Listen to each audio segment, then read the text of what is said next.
सीता समारोपितवामभागं पाणौ महासायकचारुचापं नमामि रामं रघुवंशनाथं लोकाभिरामं रणरङ्गधीरं राजीवनेत्रं रघुवंशनाथं कारुण्यरूपं करुणाकरन्तं श्रीरामचन्द्रं शरणं प्रपद्ये। मनोजवं मारुततुल्यवेगं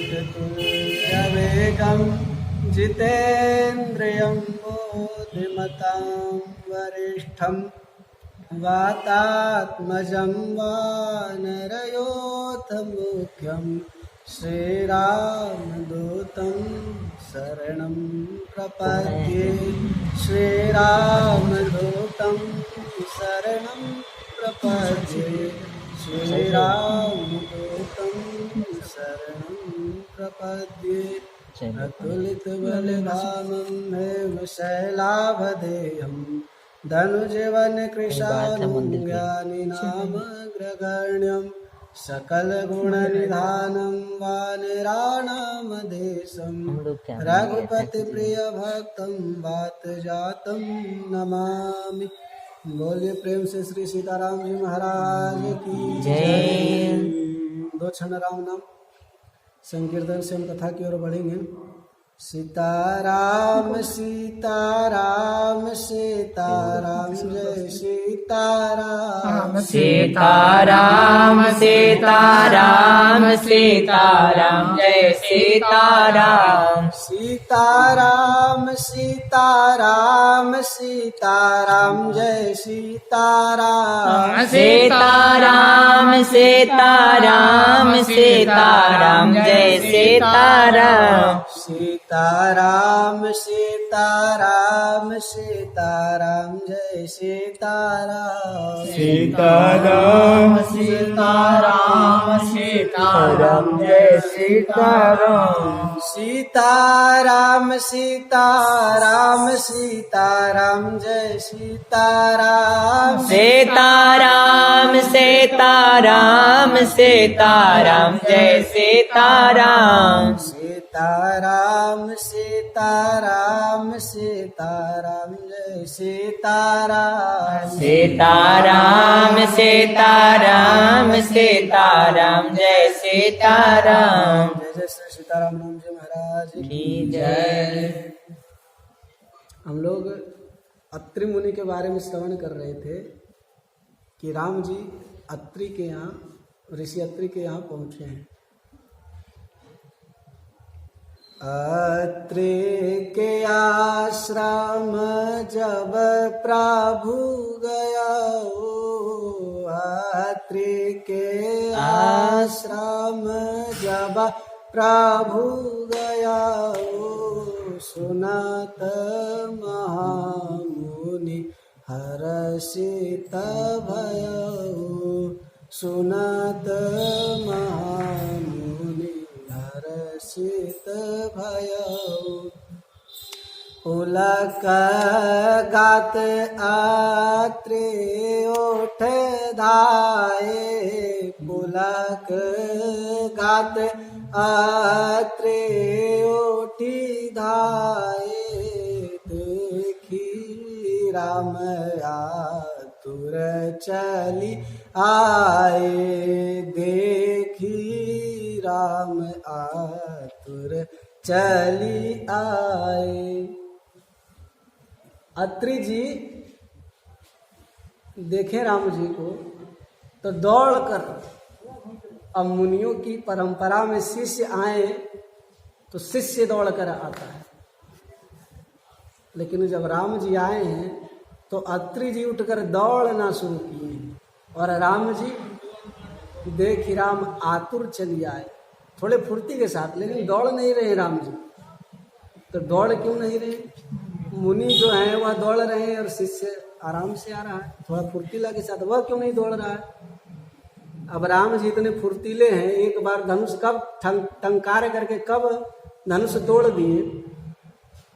लेत छड़ावत खेचत गाढ़े, काहू न लखा देख सब ठाड़े। तैसन राम मध्य धनु तोरा, अब भरे भुवन धुनि घोर कठोरा। एक ही क्षण में कोई सब देखते के देखते रह गए। अच्छा, सब बोलते हैं कि राम जी ने नहीं तोड़ा है, कि माया किया है, इसने गुरु जी को प्रणाम किया, गुरु जी की ओर देखा है, जरूर माया की है, इसने धनुष नहीं तोड़ा। तो बहुत प्रकार की बातें हुई। कहने का भाव है कि राम जी इतने फुर्तीले हैं कि जब तक अत्रि जी देखते तब तक वहां दौड़कर पहुंच गए होते, लेकिन क्यों नहीं पहुंचे? क्योंकि टीकाकार कहते हैं कि साथ में जानकी जी हैं। अब वह तो दौड़ के पहुंच जाएंगी, लेकिन अब जानकी जी स्त्री हैं, तो स्त्रियों की जो कर्तव्यता में बात कही गई है, तो मैंने कहीं पढ़ा था कि स्त्रियों को आदर्शता के साथ चलनी चाहिए। वह चले तो उनके चाल में आदर्शता झलके कि स्त्री चल रही है, एक मर्यादा अनुसार उस प्रकार से उन्हें चलना है।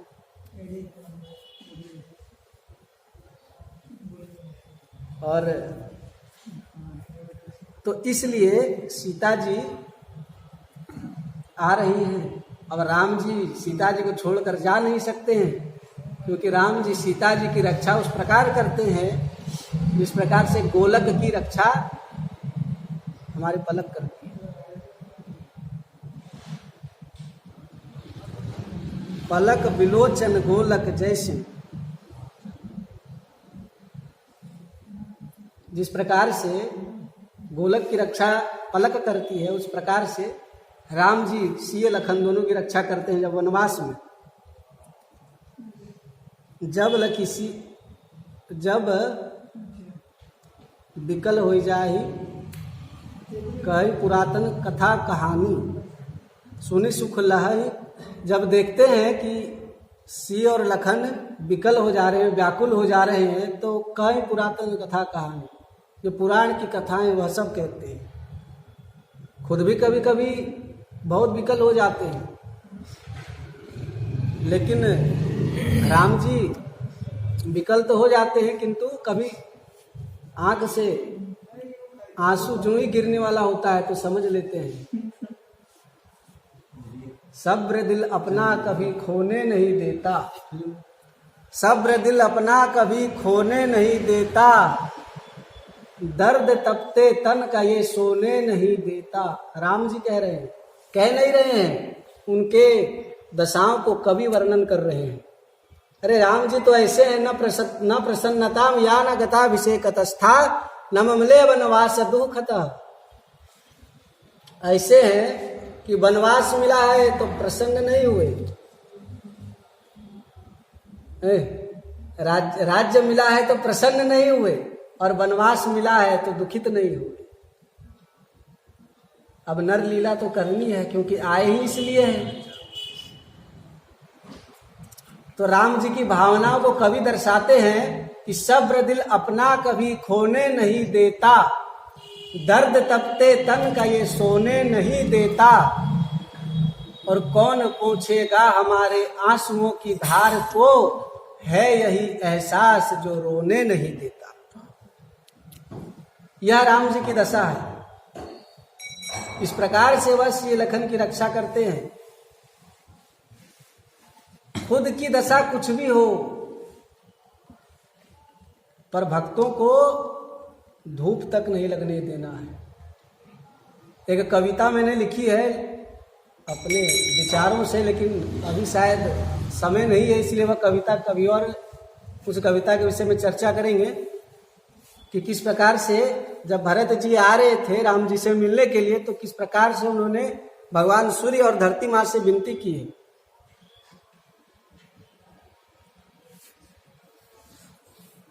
क्योंकि भक्तों की चिंता बड़े गजब तरीके से करते हैं राम। भक्त को कभी विकल नहीं देख सकते। अब भक्त अगर विकल हो जाए तो उन्हें विकल से खुशी करने के लिए कुछ भी करते हैं। भक्त की मान कभी टलने नहीं देते हैं। भक्त जो चाह ले उस पर स्वयं भक्त को सफलता की ओर खींचने लगते हैं। ऐसी बहुत सारी कथाएं हैं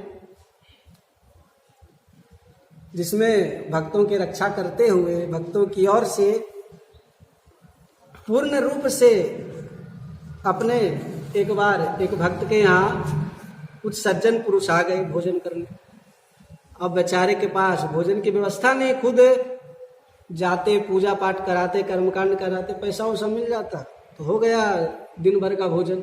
अब उस दिन क्या हुआ कि खुद भी खाने के पैसे नहीं, खुद भी खाने के भोजन नहीं, तो फिर अब सज्जनों को कैसे कराए। और एक दो सज्जन आए तो ठीक है, 50-60 आ गए, अब कहीं क्या करें भैया।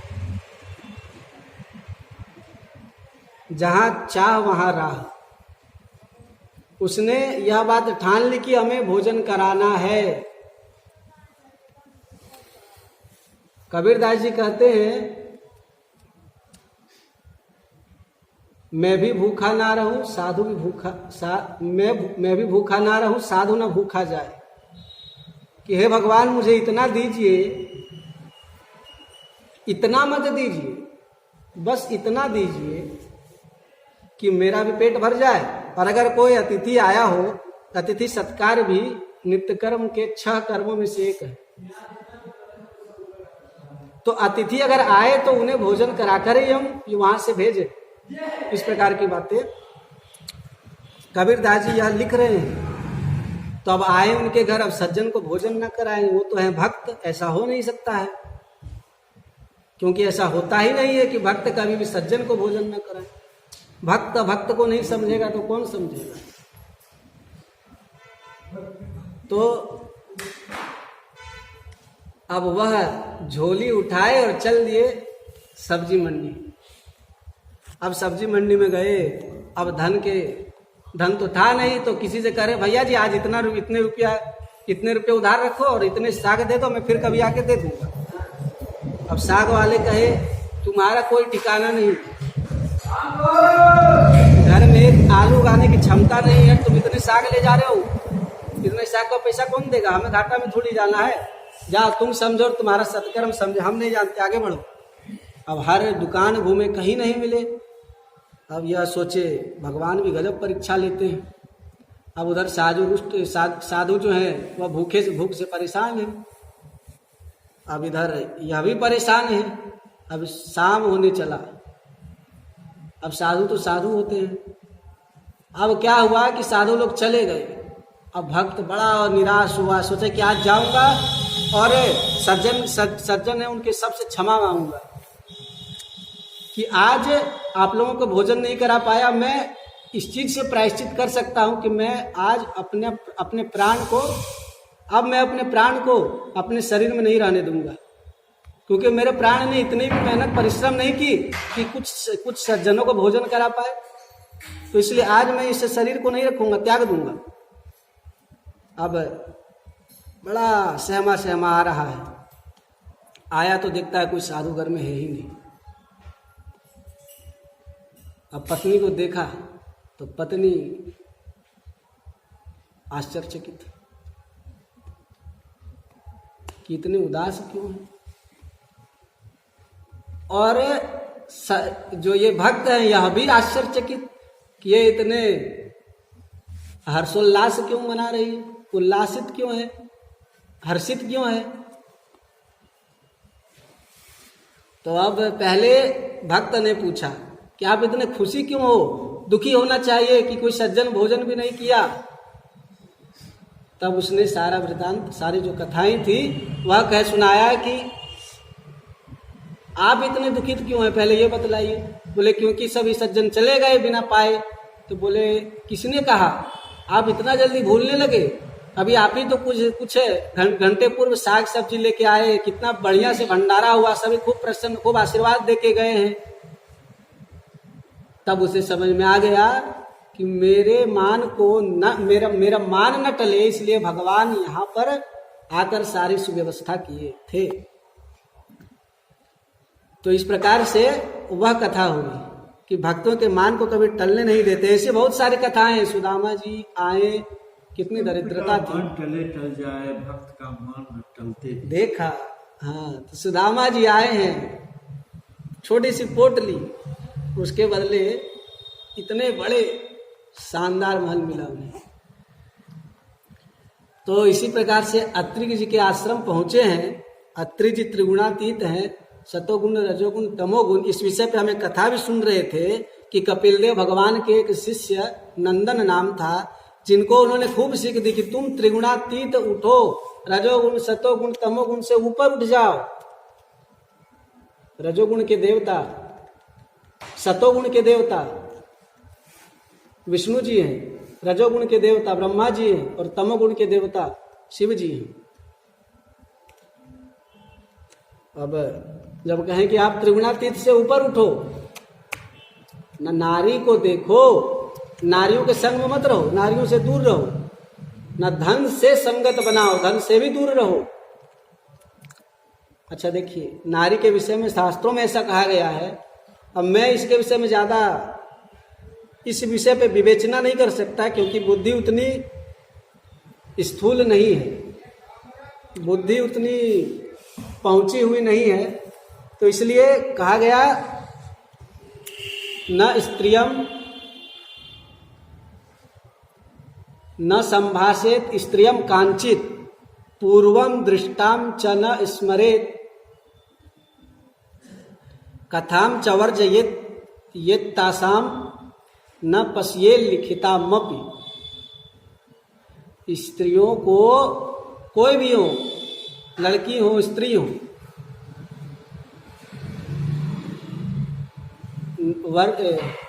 उन्हें न देखना चाहिए, न उनसे बात करनी चाहिए, और उनसे किसी प्रकार का भी संबंध नहीं रखना चाहिए। बस अपने माता पिता बहन जो हैं ठीक है, इसके अतिरिक्त बाहर के किसी भी स्त्रियों के ऊपर न नजर डालनी चाहिए, ना उन्हें देखना चाहिए, ना उनसे बात करनी चाहिए, कुछ नहीं। यहां तक हमारे शास्त्रों ने कहा है। क्यों? क्योंकि जैसा देखोगे चित्र वैसा होगा चरित्र। यह निश्चित है, इसको कोई टाल नहीं सकता। भले सोचता है कि अरे क्या होगा, इसी विषय पे कि क्या होगा क्या होगा, अब थोड़ा सा धल ले लिए, थोड़ा सा अब ठीक है, अब उतना आंख दिख जाता है। यह होना चाहिए कि अरे दिख गया, क्यों दिख गया, यह जरूर होना चाहिए। अब यह नहीं कहा जाता कि आप अब देखो ही मत, आंख में पट्टी लगाकर घूमो, लेकिन कहने का भाव है सब कुछ देखो पर कुछ मत देखो। देखना है पर नहीं देखना है। इसीलिए गोस्वामी जी देखते हैं, मगर किस भाव से देखते हैं? सिया राम माया सब जग जानी,